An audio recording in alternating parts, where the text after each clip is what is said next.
لا حول ولا قوة إلا بالله العلي العظيم أعوذ بالله من الشيطان الرجيم بسم الله الرحمن الرحيم الحمد لله رب العالمين الصلاة والسلام على أشرف الأنبياء والمرسلين سيدنا ونبينا وحبيب قلوبنا وطبيب نفوسنا مولانا ومولى الثقلين جد الحسن والحسين أبي القاسم محمد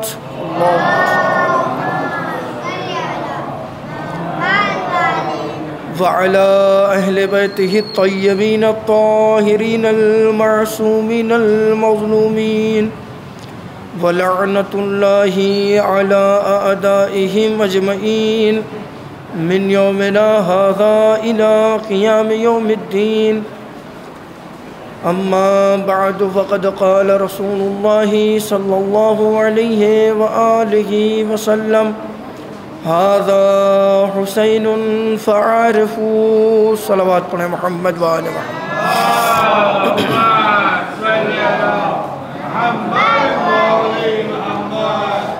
عزیزان ایمانی و معزز سامعین کرام،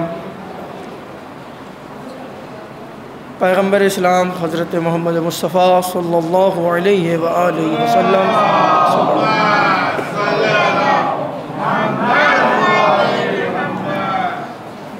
امام حسین سے متعلق ارشاد فرماتے ہیں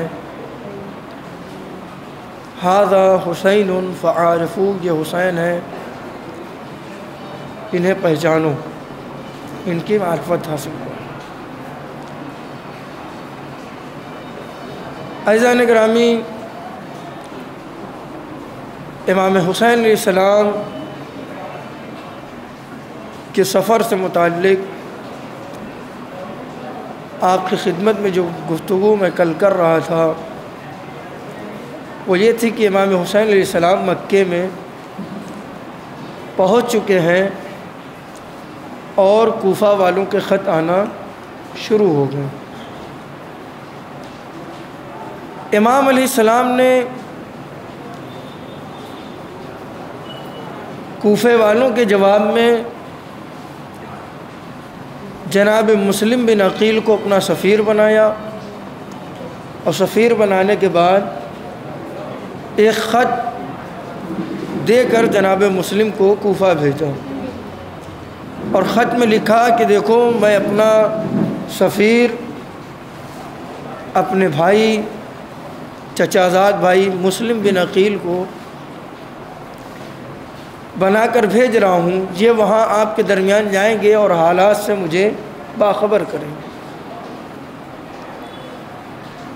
امام حسین علیہ السلام نے جناب مسلم بن عقیل کا انتخاب کیا اپنے سفیر کے طور پر۔ چونکہ یہ امام کا انتخاب ہے، امام کے منتخب کردہ ہیں، لہٰذا سفیر امام حسین علیہ السلام کو جیسا ہونا چاہیے ویسی ہی صلاحیتیں مسلم بن عقیل کے اندر ہیں۔ کیوں؟ اس لیے کہ یہ امام کے سفیر بن کر جا رہے ہیں، اور امام وہ ہوتا ہے کہ جو کہیں بھی رہے کبھی بھی کسی طاقت سے، کسی لشکر سے اور کسی تعداد سے گھبراتا نہیں۔ یہی وجہ ہے کہ آپ جناب مسلم بن عقیل کو دیکھیے کہ جناب مسلم بن عقیل کوفہ آئے ہیں، اور جب کوفے میں وارد ہوئے ہیں تو آپ کو معلوم ہے کہ بہت استقبال ہوا جناب مسلم کا، اور لوگ جوک در جوک جناب مسلم کے ہاتھوں پر بیعت کرنے کے لیے آ رہے ہیں، جس کے نتیجے میں جناب مسلم نے ماحول کو بہتر سمجھا، اور جناب مسلم نے ایک خط امام حسین کے نام لکھ دیا کہ کوفے کے حالات بہتر ہیں، یہاں کے لوگ آپ کے چاہنے والے ہیں اور آپ کے منتظر ہیں۔ ایک خط جناب مسلم کا کوفے سے چلا ہے مکے امام حسین علیہ السلام کے پاس، اور وہیں چونکہ جناب مسلم جب کوفے میں داخل ہوئے ہیں تو لوگ جناب مسلم کے ہاتھوں پر بیعت کر رہے ہیں، کوفے کے حالات میں ایک دم تبدیلی آ گئی۔ اور اس وقت کا کوفہ کا گورنر جو تھا اس کا نام تھا نعمان۔ یہ نعمان جو تھا کوفے کا گورنر تھا، اس نے شام کی حکومت کے لحاظ سے کوئی بھی قدم نہیں اٹھایا، وہ بیٹھا دیکھتا رہا۔ اور ادھر کوفے میں کچھ لوگ ایسے بھی ہیں جو یزید کے چاہنے والے ہیں، یزید کے حامی ہیں، یزید کے ماننے والے ہیں، انہوں نے یزید کے نام خط بھیج دیا جس میں جناب مسلم کی آمد اور کوفے والوں کی بیعت تمام چیزیں ڈیٹیلز میں لکھ کر بھیج دی گئی یزید کے پاس۔ تو ادھر ایک خط امام حسین علیہ السلام کے پاس آیا جناب مسلم کا، اور ادھر شام میں ایک خط گیا کوفے سے یزید کے حامیوں کا۔ اب ادھر جب امام حسین علیہ السلام کے پاس خط آتا ہے جناب مسلم کا، تو امام حسین علیہ السلام اب مکے سے ہجرت کر رہے ہیں کوفے کی جانب۔ تو چونکہ معلوم ہے کہ امام حسین کوفے کی جانب ہجرت کر رہے ہیں، اور ادھر کیا ہوا، ادھر جب یہ خط یزید کو ملا کہ کوفے کے حالات ایسے ہیں، اگر اس پر کوئی فیصلہ نہ کیا گیا، کوئی ایکشن نہ لیا گیا، کوئی قدم نہ اٹھایا گیا، تو ایسا لگتا ہے کہ کوفہ ہاتھ سے نکل جائے گا اور یہ مسلم بن عقیل کے ہاتھوں میں آ جائے گا، اس کے بعد امام حسین کے ہاتھوں میں آ جائے گا۔ لہذا جب یہ خط وہاں جاتا ہے تو اب مشورہ کیا جاتا ہے، اور ایک شخص جو ملتا ہے کہ وہ خود یزید کا غلام تھا، وہ مشیر بھی تھا، اس کے مشورے پہ عمل کیا کہ کس کو بنایا جائے کوفہ کا گورنر کہ جو مسلم بن عقیل یعنی امام حسین کے ہاتھوں سے کوفہ واپس لے لے، جو اتنے افراد مسلم کے ہاتھوں پر بیعت کر چکے ہیں اور سب حامی نظر آ رہے ہیں۔ مشورہ یہ ہوا کہ ایک ہی تمہاری حکومت میں ایسا شخص ہے جس کے اندر یہ صلاحیت ہے۔ تو کہا کون ہے؟ کہا وہ ابن زیاد۔ کون ہے؟ ابن زیاد۔ ابن زیاد اس وقت بصرہ کا گورنر تھا، اور اس وقت یزید نے ابن زیاد کو فوراً خط لکھ کر قاصد کو بھیجا۔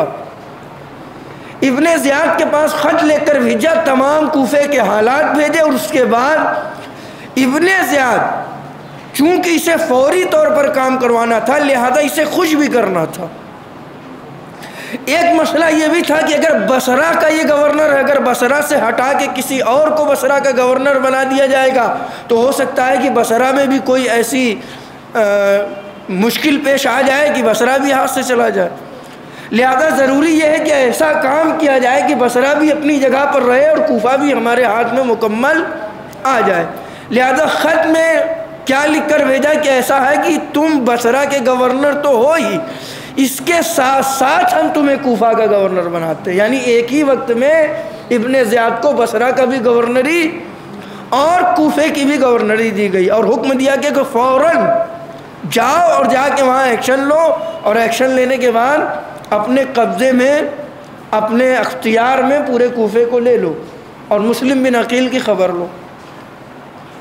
ابن زیاد کو ادھر سے خط ملا، ادھر امام حسین بھی چل پڑے کوفہ کے لیے، ادھر سے ابن زیاد تیزی سے بصرہ سے کوفے کی جانب آیا ہے، بہت تیز۔ ادھر امام حسین بھی راستے میں، امام حسین کے راستے میں کئی پڑاؤ آتے ہیں، کافی حضرات ملتے رہتے ہیں، کسی کے پاس کوئی کام رہتا ہے، کسی کے پاس کوئی کام رہتا ہے۔ اسی راستے میں بہت سے لوگ ملے ہیں جنہوں نے امام حسین، جیسے زہیر قین، اسی مکے سے اور کوفے کے راستے میں زہیر ابن قین سے ملاقات ہوئی اور وہ امام کے لشکر میں شامل ہو جاتے ہیں۔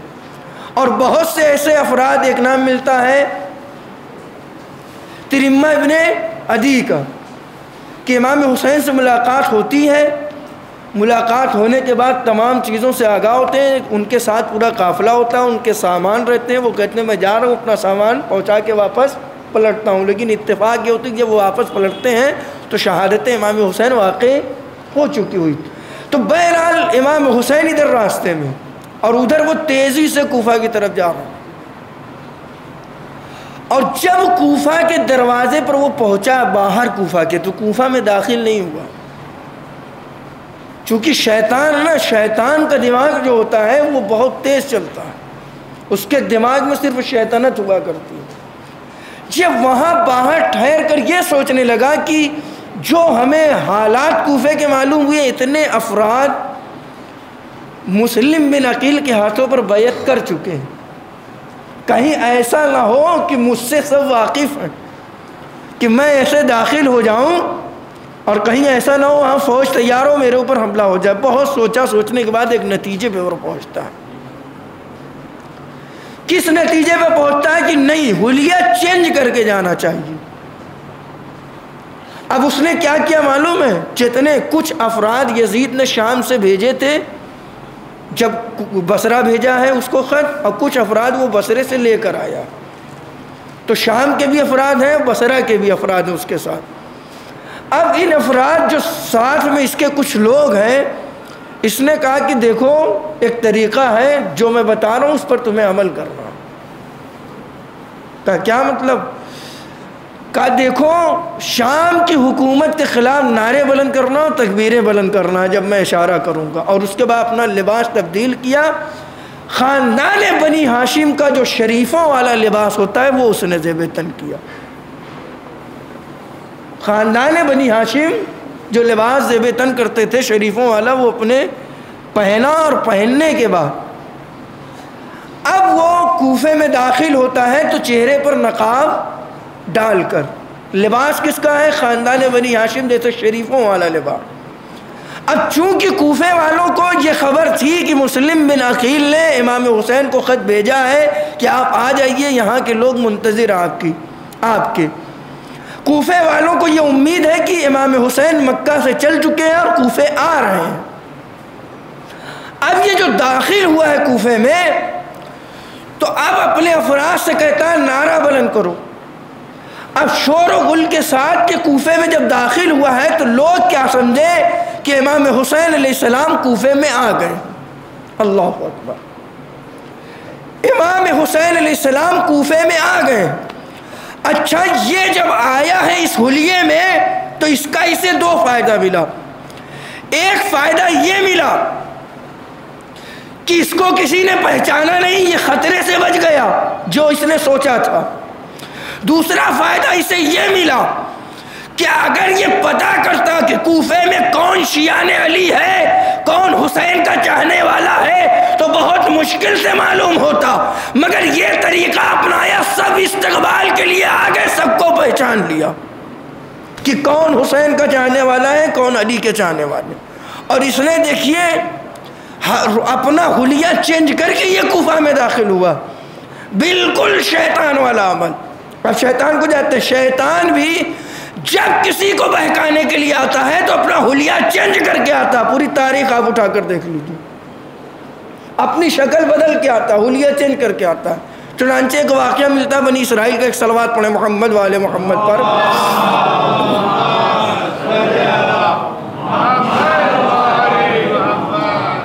بنی اسرائیل کا ایک واقعہ ملتا ہے کہ بنی اسرائیل میں ایک عابد تھا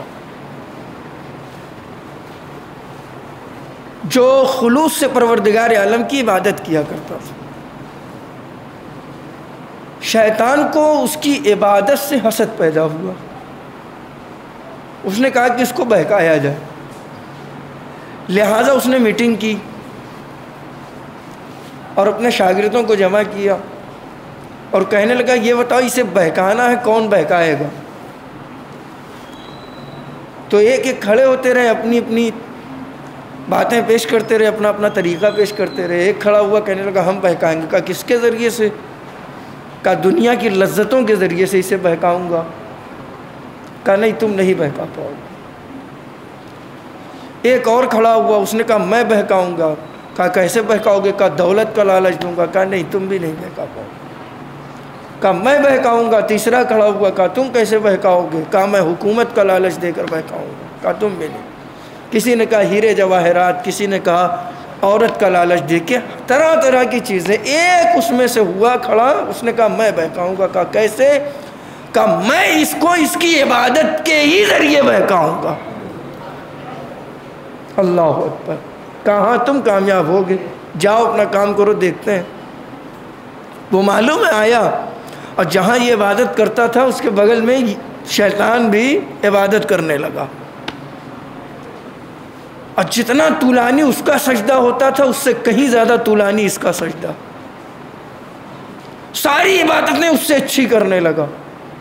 اب یہ عابد جو متاثر ہوا کہ اس پورے علاقے میں ہم سے بڑا کوئی عابد نہیں تھا, یہ کہاں سے آیا, تو کچھ بات کرنا چاہتا ہے لیکن یہ ابھی متوجہ نہیں ہو رہا, عبادت میں لگا ہے. پھر اس کے بعد جب بہت اصرار ہوا تو ہاں بتاؤ, جلدی بتاؤ کیا ہوا.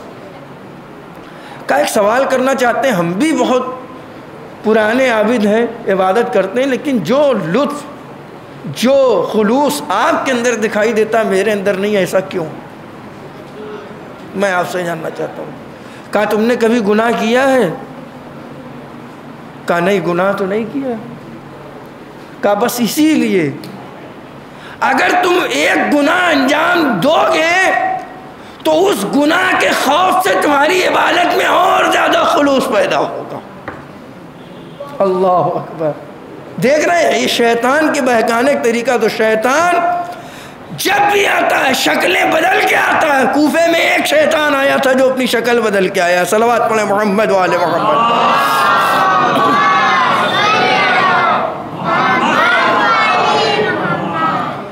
تو یہ کوفے میں آیا. بتانا مقصود یہ ہے کہ اس نے اب کاروائی جو شروع کی تو جو حضرات جو لوگ جناب مسلم کے ہاتھوں پر بیعت کر رہے تھے وہی لوگ جناب مسلم کا ساتھ چھوڑ کر ایسی حکمت عملی اس نے انجام دی. اتنا بڑا دماغ اس کا, شیطنت بری. لیکن بتانا مقصود یہ ہے کہ جناب مسلم امام حسین علیہ السلام کے منتخب کردہ ہیں. امام حسین نے اپنا سفیر بنا کر بھیجا ہے. تو جو انسان جس کو منتخب کرتا ہے اپنی جگہ پر اپنا نمائندہ بناتا ہے, تو جو جس کو نمائندہ بناتا ہے اس کے صفات اس کے اندر پائے جاتے ہیں. تو امام حسین نے جناب مسلم کو اپنا سفیر بنایا ہے, تو اس کا مطلب جو صفت امام کے اندر پائی جا رہی ہے وہی صفات جناب مسلم کے اندر بھی پائی جا رہی ہے. اگر امام حسین کربلا میں یکو تنہا ہے اور قدم نہیں لڑکھڑائے تو مسلم بھی کوفے میں تنہا ہے مگر قدم نہیں لڑکھڑائے, اور ظالموں کا ڈٹ کر آخری دم تک سامنا کرتے رہے. اور جناب مسلم کا یہ حوصلہ ہے کہ جب دارالامارہ میں داخل کیا گیا تو کیا کہا ابن زیاد نے کہ تم نے امیر کو سلام نہیں کیا, آنکھوں میں آنکھیں ڈال کر جرات سے, بلکہ جرات نہیں بلکہ جرات امامت دکھاتے ہوئے مسلم کہتے ہیں تو کیسا امیر؟ ارے میرا ایک ہی امیر ہے جسے حسین ابن علی کہتے ہیں. یہ جرات ہے.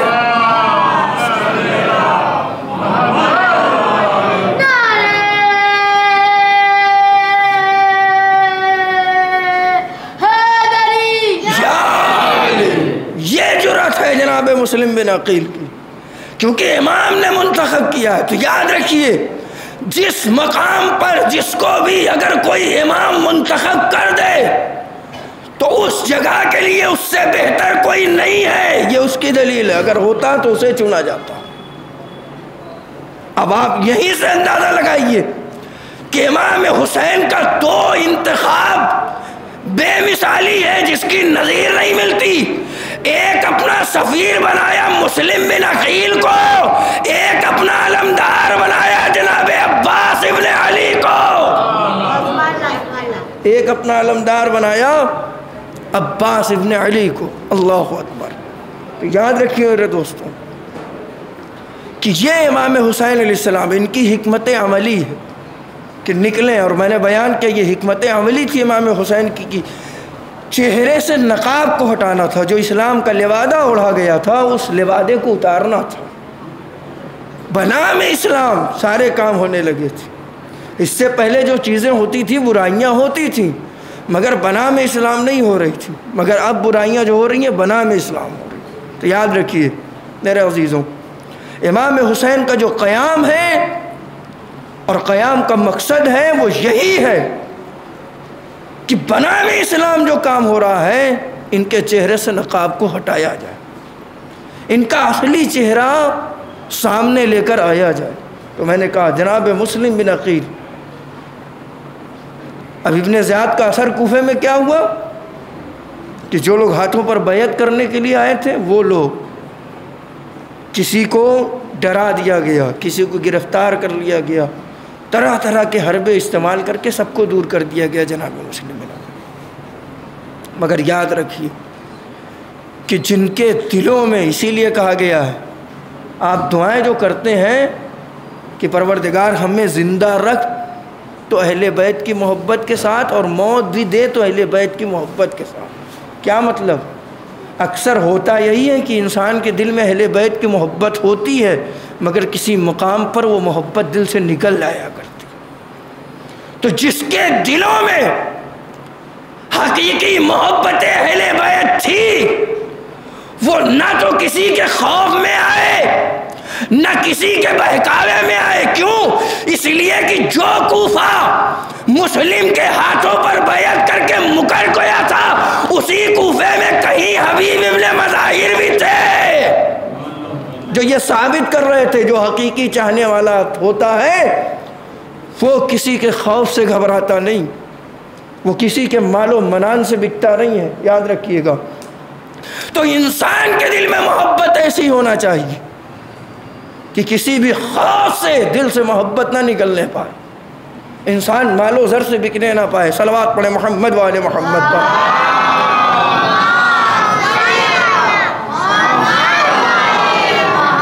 یاد رکھیے امام حسین علیہ السلام کہ جنہوں نے قیام کیا، امام حسین دین کو پہنچانا چاہتے تھے، امام حسین انسانیت کا پیغام دینا چاہتے تھے، امام حسین لوگوں کو جہالت سے دور کرنا چاہتے تھے۔ یاد رکھیے آخری مجلس ہے، نوجوانوں کے لیے کچھ پیغام پیش کرنا چاہتا ہوں۔ پوری تاریخ ائمہ اٹھا کر دیکھ لیجئے، سب کا مقصد ہے معاشرے سے جہالت کو دور کرنا۔ کیا ہے؟ معاشرے سے جہالت کو دور کرنا۔ کیوں؟ اس لیے کہ معاشرہ کبھی ترقی ہی نہیں کر سکتا کہ جب تک اس میں علم نہ ہو۔ کوئی بھی معاشرہ، کوئی بھی سماج اس وقت تک ترقی نہیں کر سکتا کہ جب تک علم نہ ہو۔ اور یہ آپ مجھ سے بہتر سمجھ سکتے ہیں، اس لیے کہ پچھلے زمانے میں اور آج کے زمانے میں زمین آسمان کا فرق ہے، اور یہ جو جتنی ترقیاں ہو رہی ہیں یہ سب علم کی بنیاد پر ہو رہی ہیں۔ آپ یہاں آرام سے بیٹھے ہوئے پنکھے کی ہوا کھا رہے ہیں، یہ کس نے ایجاد ہوا؟ کس کے سبب؟ علم کے سبب۔ ساری چیزیں علم کے سبب۔ اور نوجوانوں سے خاص ایک پیغام دینا چاہتا ہوں، یاد رکھیے، ہو سکے تو اچھا لگے۔ یاد رکھیے آج ہمارے معاشرے میں ایک ہلکا سا، ایک دم ہلکا سا اثر ذہنوں پہ ڈالا جا رہا ہے، وہ کیا جانتے ہیں؟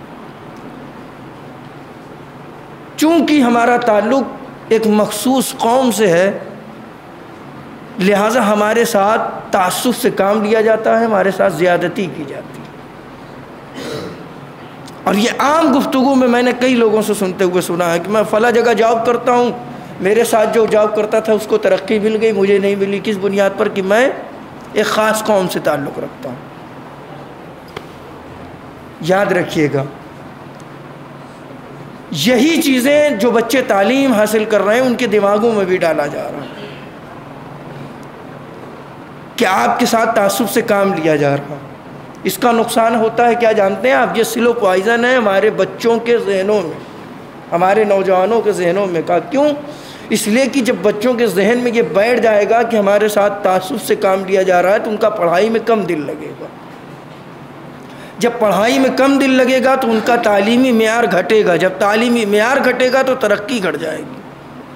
اور یاد رکھیے علم وہ شے ہے جسے تعصب کی کوئی بھی دیوار چھپا نہیں سکتی، علم وہ شے ہے جسے دنیا کی کوئی طاقت دفن نہیں کر سکتی، علم وہ شے ہے جسے دنیا کی کوئی بھی چیز پردے میں نہیں رکھ سکتی، پوشیدہ نہیں رکھ سکتی، یاد رکھیے گا۔ خاص کر نوجوان بھائیوں سے گزارش ہے، بچوں سے ہمیشہ یاد رکھیے گا، علم کو کبھی چھپایا نہیں جا سکتا، علم کو کبھی دفنایا نہیں جا سکتا، علم کو کبھی پردے میں نہیں رکھا جا سکتا۔ لہذا یہ ذہنوں میں جو ڈالا جا رہا ہے، یہ وہ قومیں جو آپ سے دشمنی رکھتی ہیں، آپ سے بغض رکھتی ہیں، ان کی طرف سے بھیجا ہوا ایک سلو پوائزن ہے کہ جس کی بنیاد پر آپ ترقی سے پیچھے ہٹ جائیں، یہ ان کا مقصد ہے۔ کیوں؟ اس لیے کہ سماج اور معاشرہ جب بھی ترقی کرتا ہے تو وہ علم کی بنیاد پر ترقی کرتا ہے۔ اور جہاں تک علم کی بات آ گئی ہے تو یاد رکھیے گا میرے دوستوں کہ تمام ائمہ نے علم کی رغبت دلائی ہے، علم حاصل کرنے کا حکم دیا۔ خود پیغمبر نے فرمایا طلب العلم فریضۃ علی کل مسلم، ہر مسلم پر علم کا حاصل کرنا فرض ہے، ہر مسلم پر۔ اور یاد رکھیے، اور مقصد علم کیا ہے؟ حصول مقصد علم کیا ہے؟ علم کا حاصل کرنے کا مقصد یہ ہے کہ معرفت خدا اور معرفت اہل بیت۔ علم حاصل کرنے کا مقصد معرفت خدا اور معرفت اہل بیت۔ اب یاد رکھیے، اکثر علم کی دو قسمیں کی جاتی ہیں، ایک علم دین اور ایک علم دنیا۔ یاد رکھیے، دونوں علم حاصل کرنے کا آپ کو حکم دیا گیا ہے، مگر یاد رکھیے علم وہی مفید ہے کہ جو آپ کو خدا تک اور آل محمد تک پہنچائے، جو آپ کو خدا تک اور آل محمد تک پہنچائے۔ اگر کوئی علم دنیا کے ذریعے سے خدا کی معرفت اور اہل بیت کی معرفت حاصل کر رہا ہے تو یہی اس کے لیے مفید ہے، اور کوئی علم دین کے ذریعے سے بھی خدا اور رسول کی آل تک نہیں پہنچ پا رہا تو اس کے لیے مفید نہیں، کیونکہ مین مقصد خدا تک پہنچنا اور آل رسول کی معرفت حاصل کرنا۔ اور جہاں تک علم کا سوال ہے، یاد رکھیے علم کے 3 درجے بیان کیے گئے ہیں۔ پہلا درجہ آپ جانتے ہیں، جب کوئی بھی طالب علم کسی بھی فن کا ہو، کسی بھی شعبے کا ہو، جب طالب علم پہلے درجے پر پہنچتا ہے تو اس کا اثر یہ ہوتا ہے کہ اس کے اندر تکبر آ جاتا ہے، گھمنڈ آ جاتا ہے، جس کی بنیاد پر آپ نے دیکھا ہوگا کہ جو تھوڑا سا پڑھے لکھے ہوتے ہیں اپنے آپ کو بہت بڑا عالم سمجھتے ہیں، پھر دوسروں کو جاہل سمجھنے لگتے ہیں۔ یہ پہلا درجہ ہے کہ جس کا اثر یہ ہوتا ہے کہ انسان دوسروں کو جاہل سمجھتا ہے۔ تو آپ سمجھ جائیے، جو دوسروں کو جاہل کہتا پھرے، سمجھ لیجئے کہ اس کا ہی سینہ علم سے خالی ہے۔ جب انسان دوسرے زینے پر پہنچتا، بہت جلدی اپنی باتوں کو عرض کر رہا ہوں، جب انسان دوسرے زینے پر پہنچتا ہے تو اب دوسرے زینے کا یہ کمال ہوتا ہے کہ اس کے اندر ادب اور انکساری آ جاتی ہے، افشانوں کو جھکا لیتا ہے، لوگوں کا ادب کرنے لگتا ہے۔ مگر جب تیسرے درجے پر یعنی علم کے آخری درجے پر پہنچتا ہے تو اب اس کا کمال یہ ہوتا ہے کہ وہی علم جس کی آخری درجے پر وہ پہنچا ہے، وہی علم اس سے کہتا ہے کہ تم جاہل ہو، لہذا اپنے کو جاہل اور دوسروں کو عالم سمجھنے لگتا ہے۔ اب آپ اس کا فلسفہ سمجھیے کہ کیوں اپنے کو جاہل سمجھتا ہے۔ کسی بھی شعبے کا ہو، کسی بھی شعبے کا، اگر واقعی علم کے آخری درجے تک پہنچا ہے تو وہی علم اس کا کہتا ہے کہ تم نے جو سیکھا ہے ابھی کچھ نہیں ہے، ابھی دنیا میں بہت علم باقی ہے، کہ جس کی بنیاد پر وہ اپنے کو جاہل سمجھنے لگتا ہے۔ تو یاد رکھیے، عالم وہی ہے جو دوسروں کو عالم سمجھے اور اپنے کو جاہل سمجھے۔ صلوات پڑھیں محمد وآل محمد۔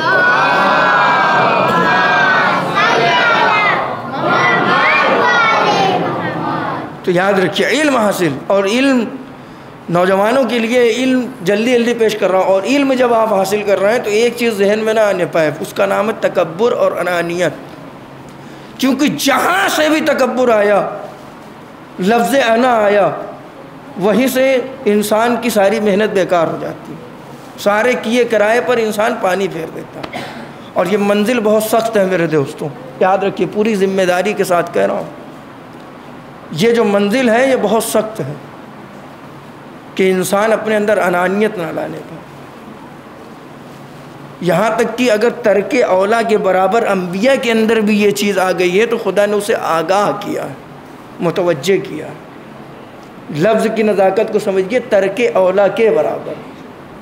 چنانچہ ملتا ہے کہ جناب موسیٰ علیہ السلام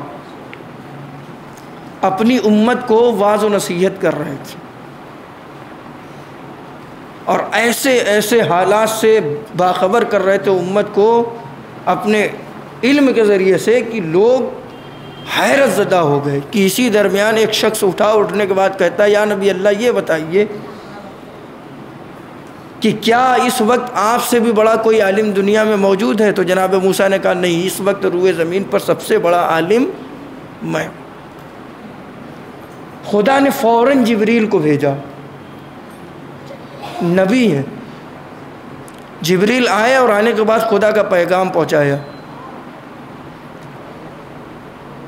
کہا ایسا ہے کہ خدا نے پیغام بھیجا، میرا ایک بندہ خضر ہے، جاؤ اور جانے کے بعد اس سے علم حاصل کرو، سیکھو اس سے کچھ۔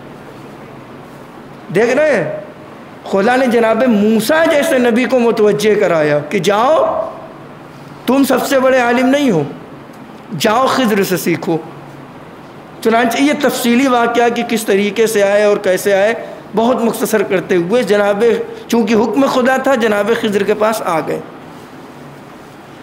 جناب خضر کو سلام کرتے ہیں، سلام علیکم۔ جناب خضر جواب دیتے ہیں، وعلیکم السلام یا نبی اللہ، اے اللہ کے نبی آپ پر بھی میرا سلام۔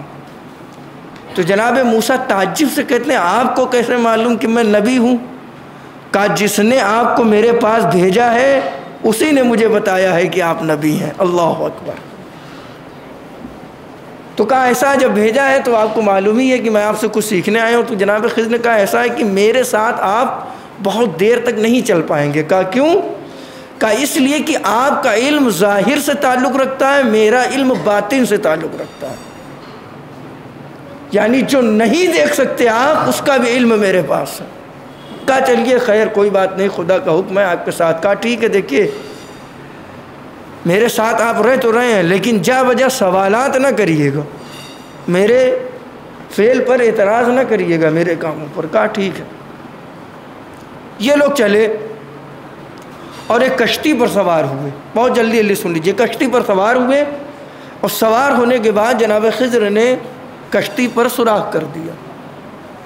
جناب موسیٰ کو تعجب ہوا اور پوچھنے لگے کہ یہ بتائیے آپ نے بے عیب کشتی کو باعیب کیوں بنا دیا؟ کہا دیکھو موسیٰ کہا تھا نا کہ میرے عمل پر سوال نہ کرنا۔ کہا اچھا چلیے درگزر کریے اس کو، اور آگے بڑھے، ایک بستی میں داخل ہوئے۔ چاہتے ہیں کہ کوئی مہمان ٹھہرا لے مگر کوئی مہمان ٹھہراتا نہیں ہے کہ اسی سنا میں جناب خضر دیکھتے ہیں کہ ایک دیوار ہے جو کج ہے، ٹیڑھی ہے، چاہتی ہے کہ گر جائے۔ جناب خضر نے اس دیوار کو گرا کے نئی تعمیر کر دی، اس کی نو تعمیر کر دیا۔ پھر جناب موسیٰ نے کہا اگر آپ کو اتنی محنت کرنا ہی تھی تو کم سے کم پتہ لگا لیا ہوتا، کس کی دیوار ہے، کچھ اجرت مل جاتی، کچھ کھانے کے لیے دستیاب ہو جاتا، مہیا ہو جاتا۔ جناب خضر نے کہا کہ پھر آپ نے سوال کر لیا میرے عمل پر۔ یہ بھی گزر گئی بات۔ ایک جوان ملا، نوجوان، جسے جناب خضر نے قتل کر دیا۔ اللہ اکبر۔ جناب موسیٰ سے برداشت نہ ہوا۔ پھر جناب خضر نے کہا دیکھا اب ہمارے ساتھ آپ کا گزارا نہیں، مگر ہاں یہ سارے عمل جو میں نے کیے اس کے بارے میں بتانا چاہتا ہوں۔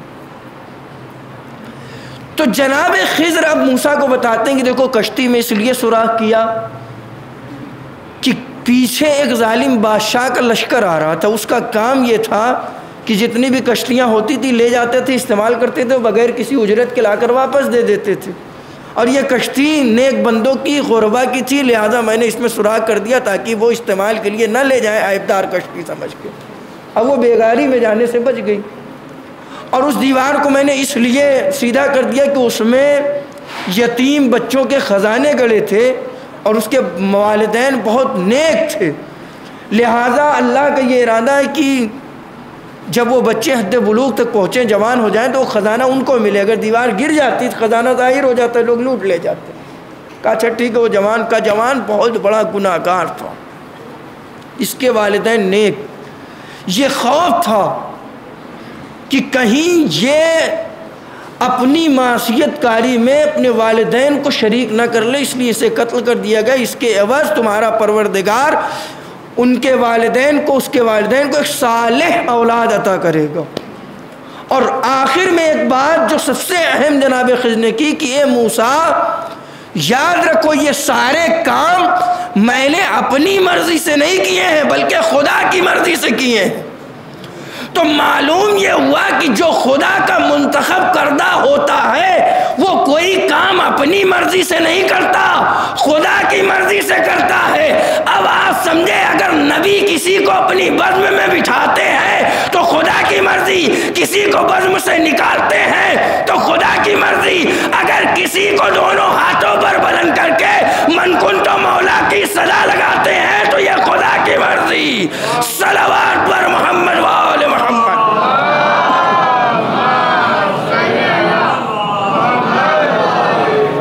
نبی اپنی مرضی سے کوئی کام نہیں کرتا۔ کسی درمیان میں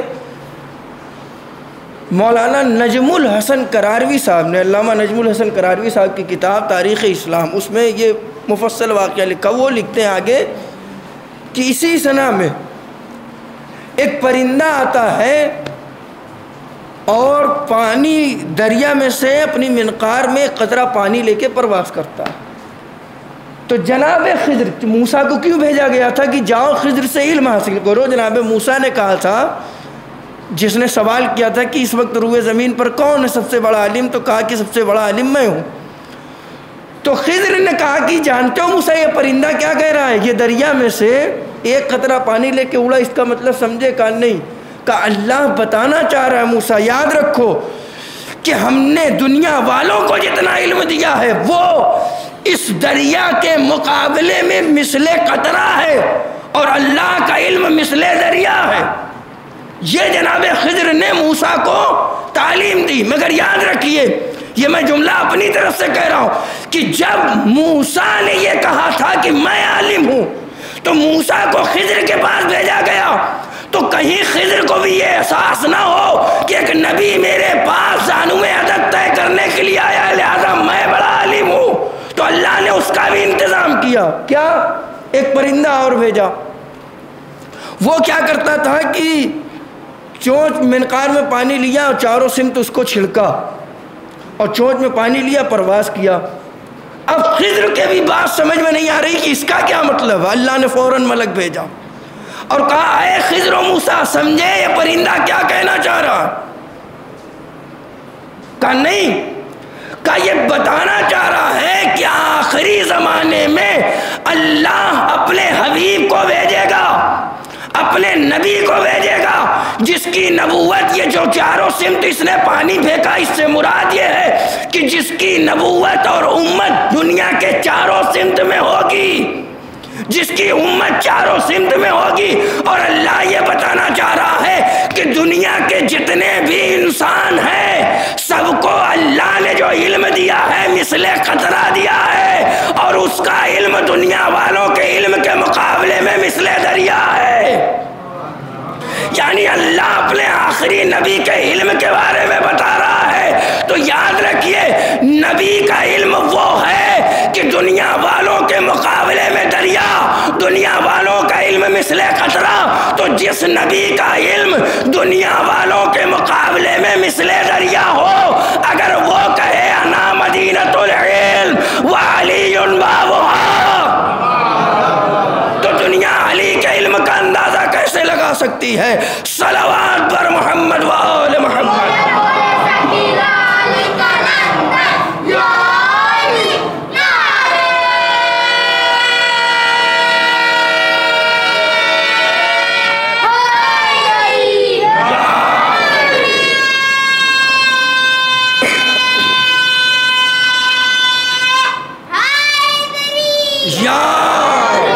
بلند کر کے نعرہ حیدری،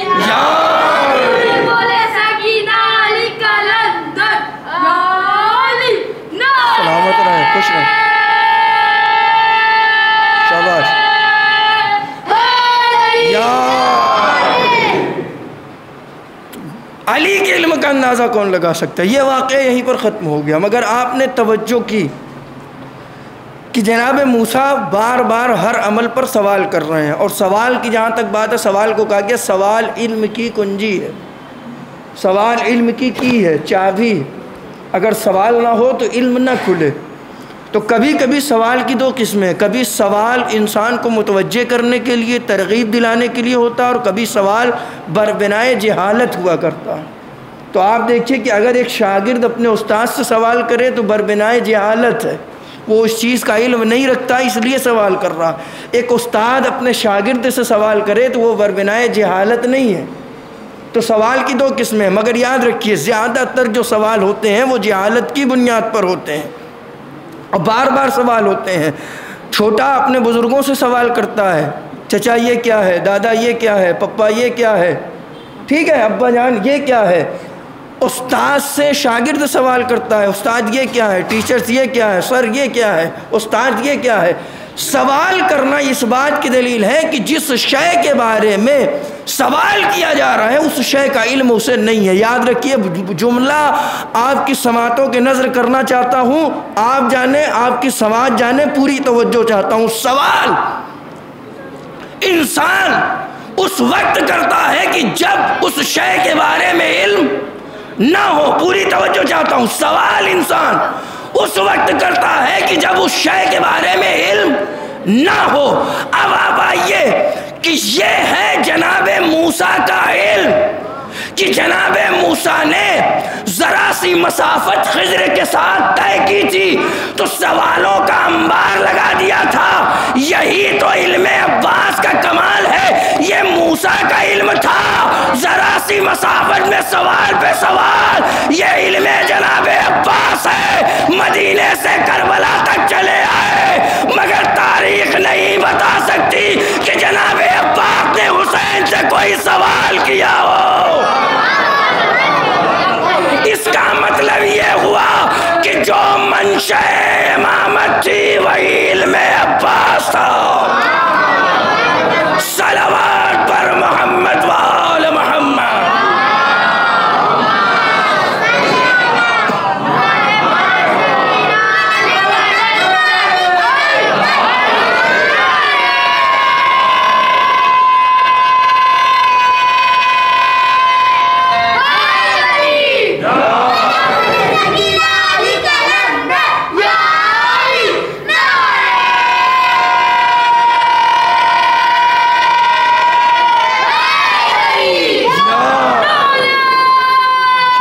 سلامت رہیں۔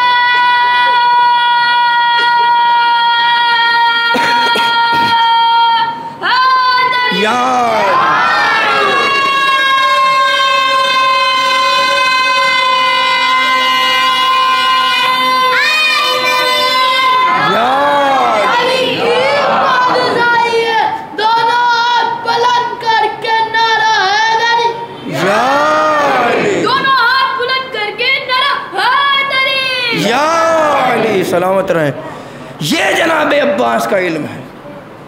کوئی تاریخ نہیں بتا سکتی کہ جناب عباس نے امام حسین کے کسی عمل پہ بھی سوال کیا ہو کہ آقا یہ کیوں، مدینے کو چھوڑا مگر سوال نہیں کیا آقا مدینہ کیوں چھوڑ رہا ہے۔ محمد حنفیہ نے سوال کیا ہے، ابن عباس نے سوال کیا ہے، جناب عبداللہ نے سوال کیا ہے، لیکن جناب عباس کے بارے میں نہیں ملتا کہ جناب عباس نے سوال کیا ہو یا کوئی مشورہ دیا ہو، نہیں۔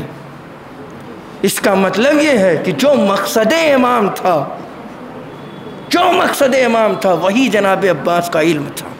جناب عباس جانتے تھے کہ کیا مقصد ہے میرے آقا۔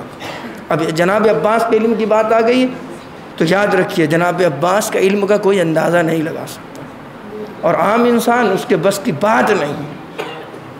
اور جناب عباس کا صرف علم نہیں، ہر مقام پر، چاہے وہ وحدانیت و توحید کے بارے میں آپ جانتے ہیں۔ ایک چھوٹا سا واقعہ سن لیجیے، جناب عباس کی خدا کی معرفت دیکھیے کہ کتنی رکھتے ہیں، معرفت خدا بندی۔ چنانچہ ملتا ہے کہ مولا کائنات جناب عباس کو اپنے زانو پر بیٹھا کے علم العادات سکھا رہے ہیں، گنتی سکھا رہے ہیں۔ گنتی سکھاتے سکھاتے کہتے ہیں جناب عباس کہ بیٹا کہو ایک، واحد۔ جناب عباس کہتے ہیں واحد۔ کہتے ہیں جناب عباس سے کہ بیٹا کہو ثانی، 2 کہو۔ کئی مرتبہ مولا کائنات نے تکرار کی مگر جناب عباس نے اپنی زبان سے 2 نہیں کہا بیٹا اس سے پہلے تو کبھی ایسا نہیں ہوا کہ میں نے کچھ کہا ہو اور تم نے عمل نہ کیا ہو، یہ وجہ کیا ہے؟ کم سنی کا عالم ہے جناب عباس کا۔ کہا بابا آپ انصاف سے بتائیے، جس زبان سے خدا کی وحدانیت کا اقرار کر چکا ہوں اس زبان سے 2 کیسے ادا کر سکتا ہوں؟ یہ ہے جناب عباس کی معرفت اور توحید۔ اور جناب عباس کا علم کا اندازہ اس سے لگا ایک واقعہ آپ کی خدمت پیش کرتا ہوں، صلوات پڑھیں محمد و آل محمد۔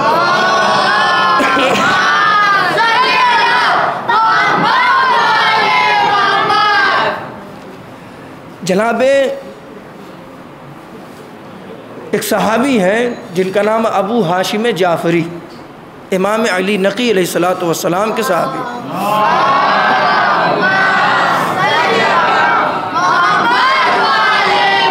انہوں نے امام محمد تقی علیہ السلام کا بھی زمانہ دیکھا ہے، امام حسن عسکری علیہ السلام کا بھی زمانہ دیکھا۔ تو امام علی نقی علیہ السلام کے زمانے میں یہ خود بیان کرتے ہیں کہ ایک مرتبہ میں امام کی خدمت میں آیا اور میں نے دیکھا کہ امام ایک ہندوستانی سے ہندوستان کی زبان میں گفتگو کر رہے ہیں۔ خود بیان کرتے ہیں ابو ہاشم جعفری کہ امام ایک ہندوستانی سے ہندوستان کی زبان میں گفتگو کر رہے ہیں۔ کہا میں نے جب دیکھا مجھے بڑا تعجب ہوا، میں اتنے سالوں سے دیکھ رہا ہوں مگر میں نے کبھی نہیں دیکھا کہ امام اور اتنی اچھی گفتگو اس کی زبان میں کر رہے تھے کہ وہ خود متاثر تھا۔ کہا جب گفتگو تمام ہو گئی وہ چلا گیا تو میں نے سوال کیا مولا یہ بتائیے کہ آپ نے ہندوستانی زبان میں گفتگو کی، آپ ہندوستانی زبان بھی جانتے ہیں؟ میں نے سوال کیا تو مولا نے کہا تمہیں تعجب ہے کہ میں ہندوستانی زبان بول رہا ہوں؟ امام وہی ہوتا ہے جو اپنی امت کی ساری زبانوں کا عالم ہو، اور صرف انسانوں کی نہیں، امام جانوروں کی بھی زبان جانتا ہے۔ یاد رکھیے گا امام ہر مخلوق کی زبان جانتا ہے۔ تو لیکن ابو ہاشم جعفری جو ہے نا ان کے ذہنوں پر تعجب چھایا ہوا ہے کہ امام ہندوستان کی زبان گفتگو کر رہا ہے۔ ابو ہاشم جعفری کہتے ہیں کہ بس میرے چہرے سے امام نے پڑھ لیا کہ یہ پریشان ہے۔ وہیں پر ایک کنکری تھی، امام علی نقی علیہ السلام نے اس کنکری کو اٹھایا اور اپنے لعاب دہن سے تر کیا۔ کس سے؟ لعاب دہن سے۔ اب یہاں پر رک کر آپ کے ذہن کو دوسری طرف منتقل کرنا چاہتا ہوں تاکہ آپ کو نتیجے میں لطف ملے۔ آپ کو معلوم ہے امام حسین علیہ السلام کی ذات وہ ہے کہ تاریخ بتاتی کہ سب سے پہلی امام کی غذا جو تھی وہ لعاب دہن رسول تھی۔ رسول نے اپنی زبان امام حسین کو چسائی تھی۔ ایک معصوم کی زبان ایک معصوم چوس رہا، ٹھیک ہے؟ اور اسی طریقے سے ملتا ہے کہ مولا کائنات کو بھی رسول نے اپنی زبان چسائی تھی۔ تو یہ مولا کائنات ہیں، یہ امام حسین۔ اب آئیے اس کو سمجھیے کہ ابو ہاشم جعفری کو کنکری مولا نے دی، اپنے لعاب دہن سے تر کر کے کہا اسے اپنے دہن میں رکھ لو، اپنے دہن میں رکھ لو۔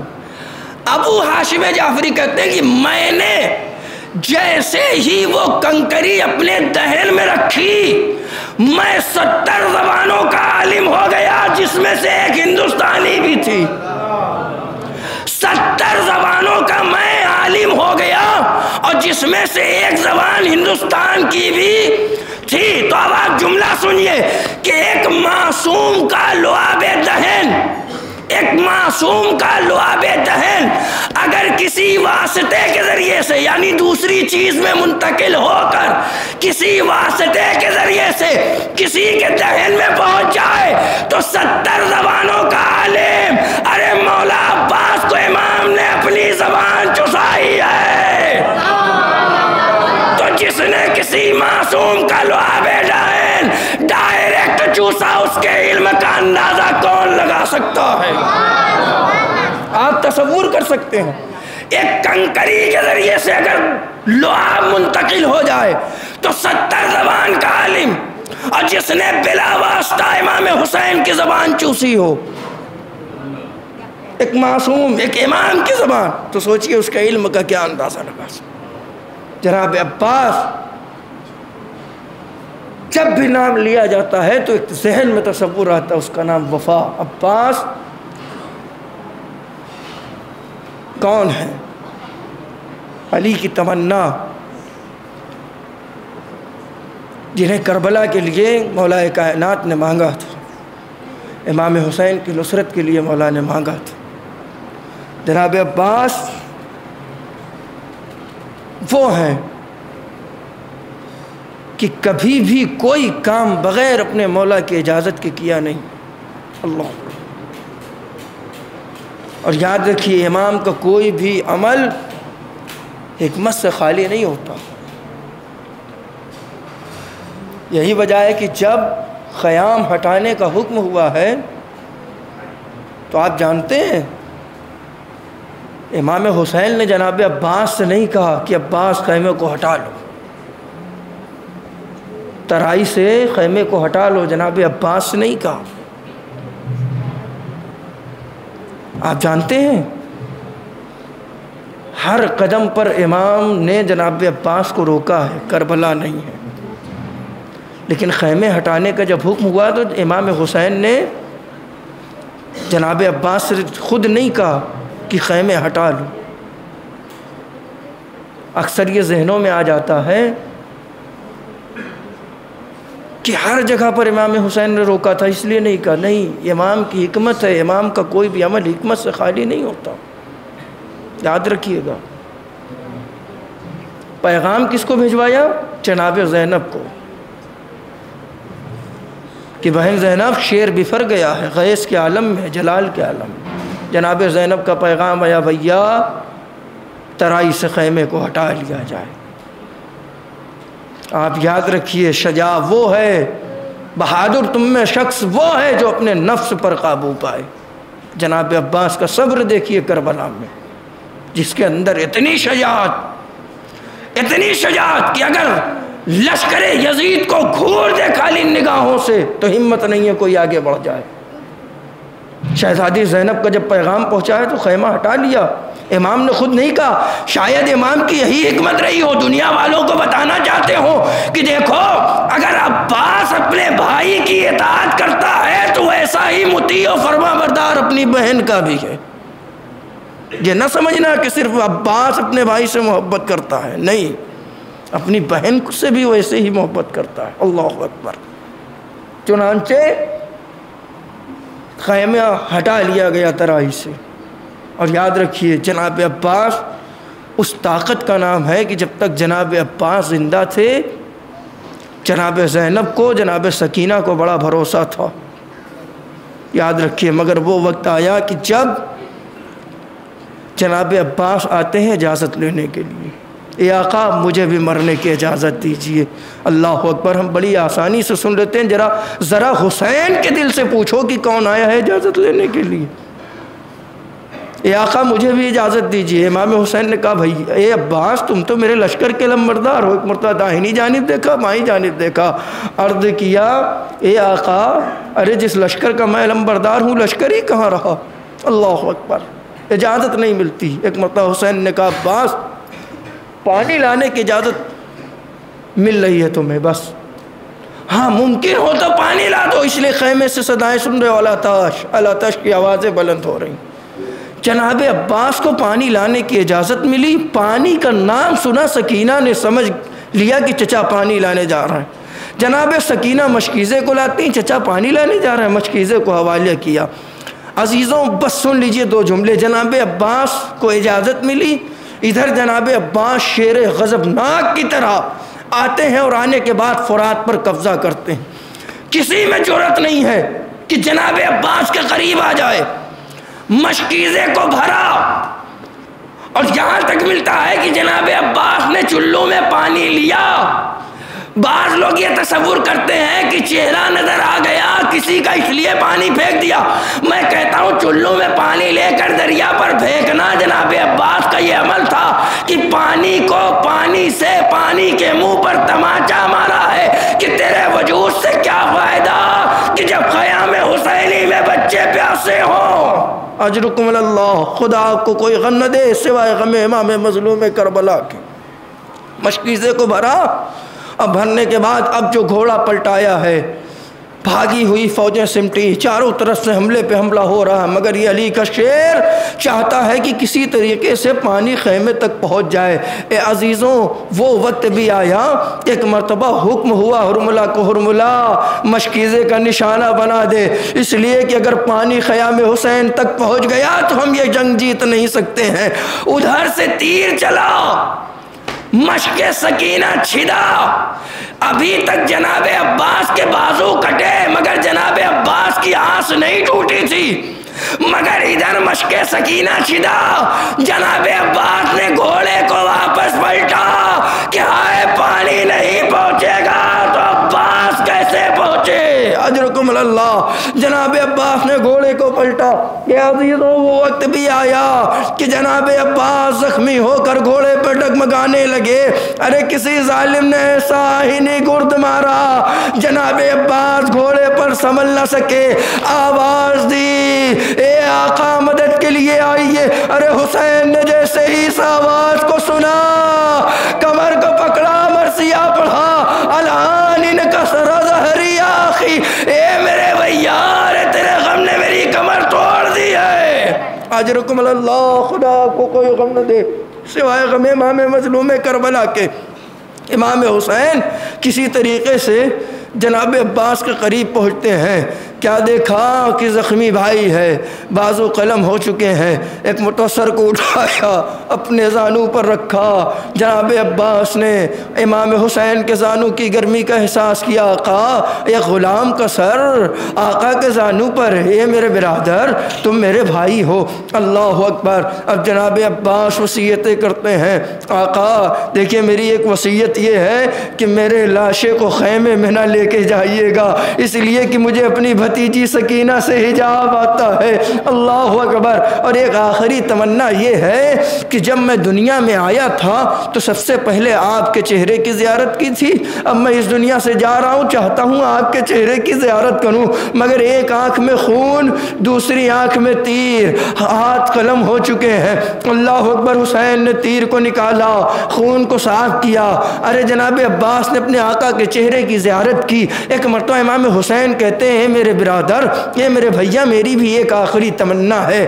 کہا آقا جلد فرمائیے ایسا نہ ہو کہ میں اس دنیا سے گزر جاؤں آپ کے حکم کی تکمیل نہ ہونے پائے. اللہ اکبر. آقا حسین کہتے ہیں اے عباس تم نے زندگی بھر مجھے آقا کہا ایک مرتبہ بھیا کہہ دو. سنیے عزاداروں جناب عباس نے کہا اے آقا میں نے اماں سے وعدہ کیا ہے کہ ہمیشہ آقا کہوں گا. کہا اگر اماں اجازت دے دیں تب کہاں کچھ بات بن سکتی ہے. ایک مرتبہ اعجاز امامت دو انگلیوں کے درمیان دیکھنے کے لیے کہا عباس دیکھو کچھ دکھ رہا. کہاں مدینہ. کہا اور دیکھو. کہا محلہ بنی ہاشم. کہا اور دیکھو. کہا ایک ضعیفہ نظر آ رہی ہے. کہا عباس وہ ماں ام الولین ہے اجازت لے لو. جناب عباس نے سلام کہا اجازت لی اماں. ارے آقا بھیا کہنے کے لیے کہہ رہا ہے عجب نہیں آواز آئی عباس بھیا کہنا مگر زندہ نہ رہنا. ارے جیسے ہی عباس نے بھیا کہا عباس کی روح پرواز کر گئی. حسین جو علم کو لے کر خیمے کی جانب بڑھے سکینہ نے علم کو آتا ہوا دیکھا. اے بچوں گھبراؤ نہیں وہ دیکھو میرے چچا کا علم آ رہا ہے اب پانی آ جائے گا ہماری پیاس بجھ جائے گی. مگر جب علم قریب آیا تو کیا دیکھا خون میں غلطہ علم. ارے سکینہ بابا سے لپٹ جاتی ہے. بابا علم تو آیا علمدار نہ آیا. اے بیٹی تیرا چچا دونوں شانے کٹائے نہر کنارے سو رہا ہے. اجرکم اللہ. خدا آپ کو کوئی غم نہ دے سوائے غم امام مظلوم کربلا کا. ایک نفسیاتی جملہ ہے آپ کی خدمت گزار کرنا چاہتا ہوں. دل پر ہاتھ رکھ کے سن لیجئے کہ امام حسین نے جب جناب عباس سے کہا کہ تم نے مجھے زندگی بھر آقا کہا ایک مرتبہ بھیا کہہ دو ارے یہی بات تو جناب زینب کے لیے بھی تھی کہ جناب عباس نے ہمیشہ شہزادی کہا، کبھی بہن نہ کہا۔ ارے جب زینب نے یہ خبر سنی ہوگی کہ عباس نے حسین کو کم از کم ایک مرتبہ بھائی تو کہا، عجب نہیں سرو سینہ پیٹا ہو، ہائے زینب کی قسمت، یہ کان ترستے رہے کہ میرا شیر کبھی بہن کہے، مگر ہائے یہ تمنا میری پوری نہ ہو سکی۔ وَسَيَعْلَمُ الَّذِينَ ظَلَمُوا أَيَّ مُنْقَلِبٍ يَنْقَلِبُونَ اِنَّا لِلَّهِ وَإِنَّا إِلَيْهِ رَاجِعُونَ۔ ماتم حسین۔